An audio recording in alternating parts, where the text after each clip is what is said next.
खूपदा नवजात बालकांच्या आया कंप्लेंट करतात की बाळ जेव्हा शी करतं किंवा सू करतं तेव्हा ती खूप रडायला लागतं किंवा कधी स्ट्रेनिंग करतं म्हणजेच कुंथायला लागतं। हे नॉर्मल आहे का? या प्रश्नाचं उत्तर आपल्याला या व्हिडिओमध्ये मिळणार आहे।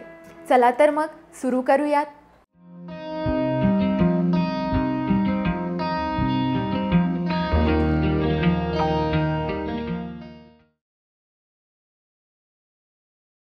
नमस्कार, मी डॉक्टर पंकजा पाटील साळुंखे। मी एक बालरोगतज्ञ आहे आणि एका चिमुकलीची आई सुद्धा।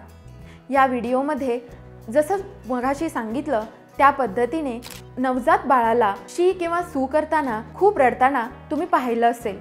खूपदा हे नॉर्मलच असतं, कारण बाळांचे मसल्स इतके डेव्हलप नसतात, त्यामुळे शी करताना किंवा सू करताना नॉर्मली स्ट्रेनिंग करणं त्यांना जमत नसतं। याशिवाय जेव्हा सू होणार असते तेव्हा आपलं ब्लॅडर फुल होतं आणि हे ब्लॅडर फुल झाल्याचे स्टिम्युलेशन्स त्यांच्या ब्रेनला मिळतात, परंतु हे योग्य प्रकारे त्यांना ओळखता येत नाही आणि त्याच्यामुळे ती बाळं रडतात। हे नॉर्मल असू शकतं, परंतु कधी यामध्ये धोका असतो तर जर तुमच्या बाळाला ताप आला असेल किंवा जर तुमचं बाळ उलटी करत असेल, ही उलटी शक्यतो हिरव्या किंवा लाल रंगाची असेल किंवा बाळाचं पोट फुगलं असेल, तसेच बाळाच्या शीचा रंग लाल किंवा सूचा रंगही थोडासा लाल असेल, तर अशा वेळी मात्र हे प्रॉब्लेमॅटिक असू शकतं।